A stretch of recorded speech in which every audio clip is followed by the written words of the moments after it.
के एकदम फेल भइल बा करके बोलाला भइल बाटे।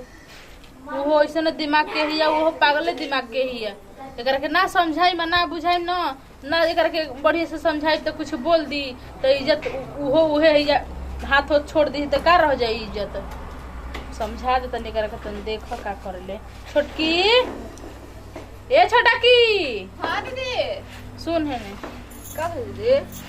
चलवा अकेले अकेले काहे चला तनी हमरा ही काहे ना कहल कोने की बिन दी खाना ना बना दे सर से करा ठीक बा। आ नाश्ता वास्ता तन से करा है बना दिए। नाश्ता रे ओके हम कहे से पहले हम बना देली ह। हमारा खातिर ना रे, एगो वाइल भी है आफत तो करा खातिर। आई हो दादा, अच्छा पूजा खातिर। हां तो मतलब सब खइहन और ना खइहन ना तो सुन ना तो उ शहर में रहत रह तो कर आदत हो गइल बा।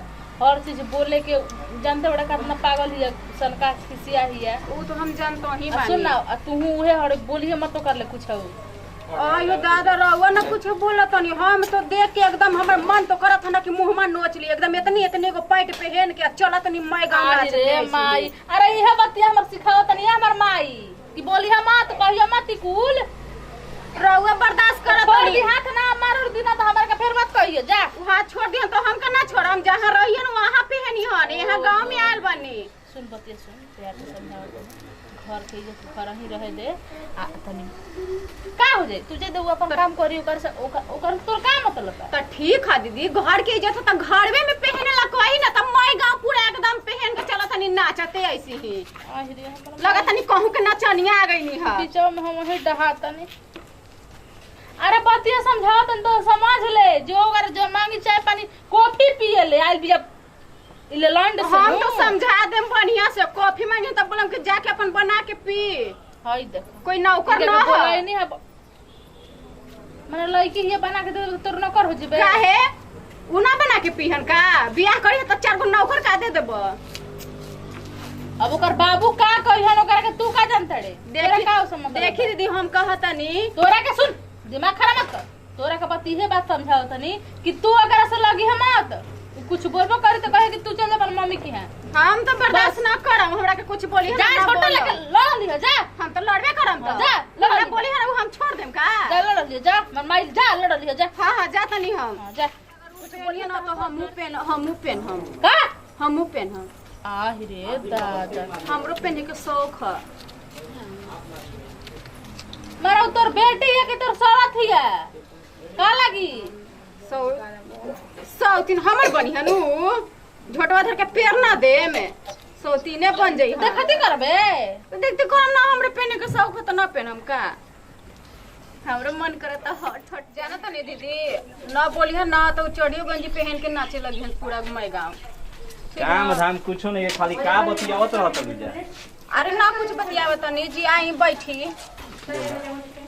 कहाँ गेल रही है इतना देरी से? अरे ओको आइल बिया ओकरा के समझावत नहीं खुजा तो जानी कम से कम मेहरानू हो जा। ओकरा के समझावे कि तो ओकर रहन हमरा बर्दाश्त नहीं लागल। ई वही बतिया तो हम दीदी से कहत नहीं। त दीदी कहथिन कि ओकरा कुछ बोली है मत झोटा में लटक जियन का। तो हमरा तो कम से कम तोरा समझावे के चाहिए ओकरा के ना। राउर भाई है तो रउआ के समझावे के भाई। राउर बहिन है, बहिन के तनी समझाई ना। तो कुल पगड़ी जो बांधले बनी ना सब गिरा दे रख दिया थी। तो हमरो दिखाई देता लेकिन तोहनियो के समझा दो सन। तोहनी के का बुझाते राउर के बहिन है या मतलब हम समझावे जाए का ना। समझाए अब हम वैसे ही ना समझाई कि लाते के बोलाओ तो तनी हम ओकरा से तनी आज बतिया नहीं। ढेर दिन हमरा आंख से घूमती है। अच्छा रे कुछ बोलम जान ठीक बा। ढेर गर्मी ले देख लो यही माथा पर चढ़ैले बनी अरे दीदी भौजी कहतनी कि ओकरा के तोहनी समझाइबू जाना तो जान तड़ू हमनी के पगड़ी रहे ना दी घर में। अच्छा तो रही समाज में तो नहीं जा समाज में तोहन जानी के तो बियाहवा ठीक ना ना होई लेके भागी। अब बड़का बड़का मोबाइल लेके चला तनी ठीक पछड़ा बा। की बोलत रह बुझाता कि दुश्मन से बेसी चढ़ाला माथवा पे का करी घरवा से बाहर ही खदर दे काहे हां ओसन पहनियो त बोला काहे ओकरा के हम समझा देते तोहन जानी से नहीं के समझा। खरीद दे आतना दिन से हम ओकर देखतनी। सुन रे सुना बची नाक नेटा करके रख ले भाभी। देख ला आही रे दादा। ऐसा ड्रेस पहन के चलबी गांव समाज ठीक कही तोरा के। भैया तू ही खरीद के दिले बड़ा पता बा ना। हम तोरा खरीद के देल भाई। खरीद के देनी है तो भैया खरीद ले ना वही ड्रेस में सब पहनत है ठीक ए बा ना। सुना बाहर में पहने लगे देनी है ठीक बा।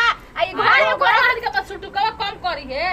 जब जैसन माहौल रहेला तब तैसन कई जगह गांव में हमनी के पगड़ी के इज्जत पूरा मई गांव के और साथ में भाइयों के दिखावा तनी छी धाकनी पानी में ऐसन बहिन डूब के मर जाए ना तो अच्छा रही। सुनो ना भाभी का भइला एक पर तोहर भाई के लो भाई हमर भाई तो तोरा शरम नहीं लागत रे भाई जी सॉरी भाई देख लो भाई हां सॉरी छी देख लो भाई के सामने का बोलत नहीं तोरा अभी बियाह ठीक करत हई तू टेंशन मत ले। भैया बियाह नहीं कर बाजी बियाह ठीक कर के बेलाई खेले कूदे के न तो एगो देखा को तनी के नहीं बियाह ना आई रोज मार दे देखा तनी बियाह कर रही तैयार कर अरे इनकर पहना दे दीदियों के पहना दे तू अपन वाला कपड़ा बा हइये सब कुछ गांव में घूमी ना पहिन के अरे हो जाए अपन भैया के नहीं कहत का भैया करत भाभी बतावा उनका के समझावा ना तू यहां हमरा दुकान घर के मालिक बा भैया बना और बाबू बना तो कोई कुछ बोलते नहीं के भैया ए सरीखन बोलत ना लाज लिहाज करत हन एक चलते हमरा बोले के पड़त हेलो भैया तू खरीद के देले ठीक बा ना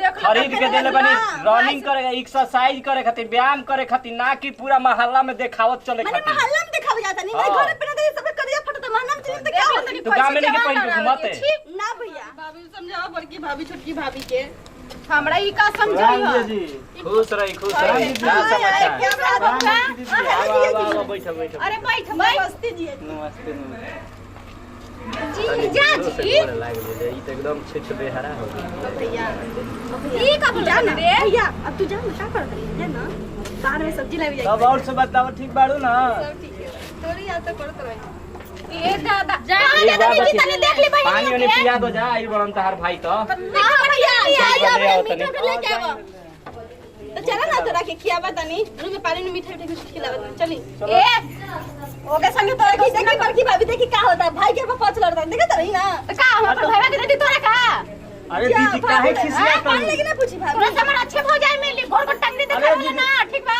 अरे दिया बात को ठीक बा ए दीदिया काहे खिसिया त का हो गइल प्यार से बतिया ये अरे तू प्यार से बतिया बे रे ओ शितो तो पागल है हम जान चलो तुरंत जा बाबा पिन क्या बता अब और सब बताएं ठीक बानी ना सब ठीक बाटे अपन बताई क्या अब से तो कोड़ा गइल सब तो ठीके बा खेत का कोड़ाइल बाटे बारिश से ऐसन होखत हटे कि सब पीछी पीछी भइल बा खेत और बताओ दीदिया से भेंट किलो हवा हां दीदिया ले भेंट कइबे मीठा पानी पियला हवा हां सुनी ना एबरा राती के गरमा घर में बनवाई ना महाराज एकदम जातनी चिकन बनवा देतनी ठीक है बा। मछली खाई नहीं मुर्गे खा लेती महाराज मुर्गा खा लेब ना हां गोड़ी ओड़ी खानी ना वो लेग पीस हमरा चाहेला ना ठीक बा लेके आवत तनी छोटुआ के दुकान पे से जाई ठीक बा ना रुआ ले आवत तनी बाबूजी का पे ठीक बन जा ना बाबूजी ठीक बनी रहुआ बताई और घर परिवार के हाल चाल सब बढ़िया बाटे देखते बड़ा खेती के टाइम आ गेल बा लेकिन अभी मार्केट ले आवत तनी अरे कहाँ रह गइल हो बुझा तो सोजे लागल का एकदम अरे मार्केट ना चलबू हो अरे फिर आज दीदिया तो कहे लगी कि ए जी देखी कपड़ा पहने दनी जल्दी जल्दी फिर ना जल्दी चला तनी दीदिया जाएंगे तो हमारा पर खिसी आएगा तो देखी जल्दी रोवा चतन कैसे कैसे हाले लिख पहने तनी कपड़ा ठीक बना जल्दी कोई ना चल ए जी आज ये चीज खतरा का कौन अरे बोला जोर से बोला कोई लाजू लगा तो कैसे बताई अरे बोला लजात का है बोलो जे कोई बा हम लिपस्टिक खरीदे भाई बस नाक के नथियो खरीदम चलो तू पहले मॉल ना मना के नती ना चाहिए मैं वो चाहिए बस लिपस्टिक कौन कंपनी के लगावे लो बताओ लेकमी के लकमी के हाँ जी। हाथ ना सस्ता वाला हो सस्ता वाला चलो खरीदवा तनी तो पता चली चलो सस्ता वाला चलो चलो चलो चलो जल्दी मार्केट चलो